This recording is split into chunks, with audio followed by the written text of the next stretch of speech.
warmly welcome here at the Mallorca Blockchain Days. My next guest is Efrat Fenigson. Warmly welcome. Great having you here. Thanks for having me. Efrat, what's your background? What's your relation to Bitcoin and blockchain? So I came into Bitcoin only recently, about 2.5 years ago, and that was due to how during COVID I experienced the state overstepping its boundaries and coming into my life, violating some of my rights as a citizen, and really in a way taking advantage of some of my rights, pretending that they are privileges and that I should thank someone for having my innate rights.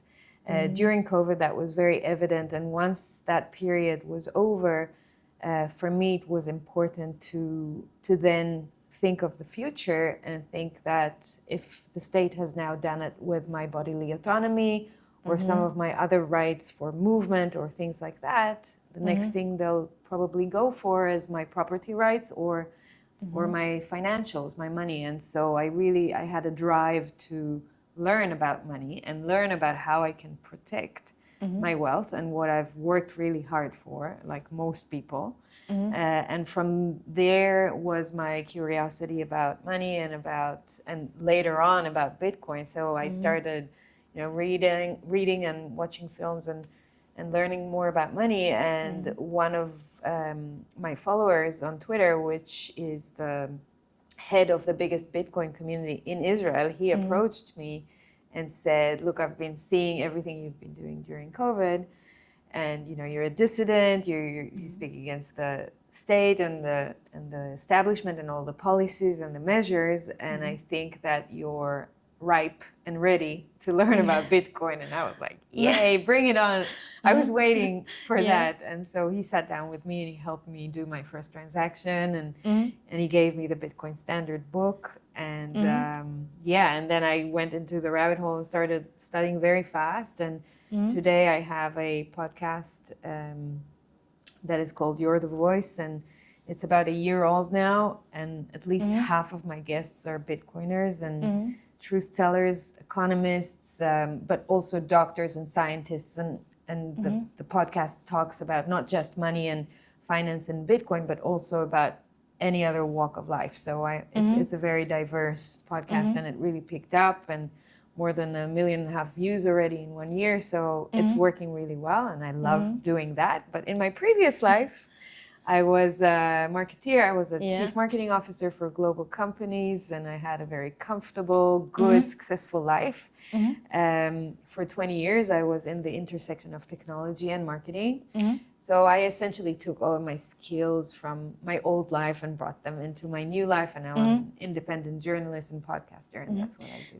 So you finally discovered Bitcoin, and your presentation was about CBDCs. There are people who cannot differentiate CBDCs from Bitcoin, and there's a huge difference.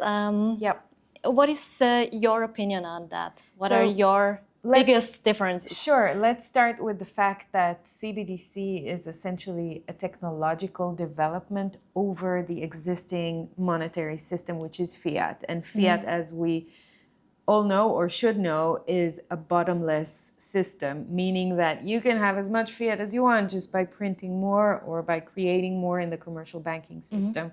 And so when you take that very basic principle of being able to create as much money as you want, and by that you can inflate, and by that you can raise prices, and by that you can lower people's quality of life. You take Bitcoin, on the other hand, when you have fixed supply of 21 million and you can never create more because you are under the consensus of the new monetary system. That is the biggest difference, because under Bitcoin, you won't be able to harm the people's quality of life because you won't be able to debase their money.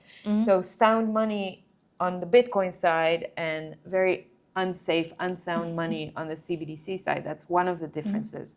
The other difference, big difference, is the technological features of CBDC, which allows the person who is creating, or the entity, the state in this matter, that is initiating CBDC, it allows it to put a geofence on your money, meaning where you can use your money, what's the expiry date on your money, and they can switch on and off your digital wallet. It's a centralized system, and obviously programming your money. So determining for you what you'll be able to do with that money.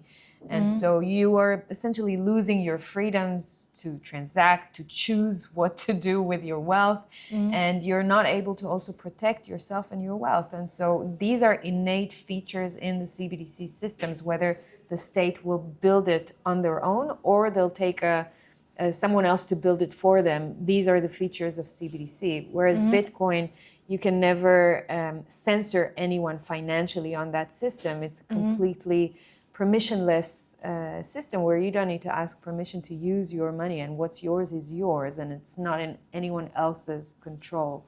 So there are major differences, and I made a nice comparison table that people can go to my Twitter page and take it from there. 12 points to compare CBDC and Bitcoin. So everyone who wants to go in detail can look at your Twitter page. Why they should search for CBDC and Bitcoin, and you'll get this diagram.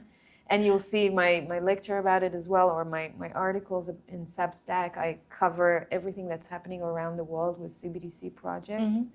So yeah, there are a few people around the world that are doing it today, and I think it's very important that more people do that, that they follow their own central bank and state where they live in and see what kind of developments are happening with CBDC, because yeah, it's a reality that is very fast approaching, and I think we as citizens, that we care about our quality of life, not necessarily just our lives, but our families and friends. We want to make sure that the state is not abusing its power over us. And so it's good to be with a hand on the pulse on that.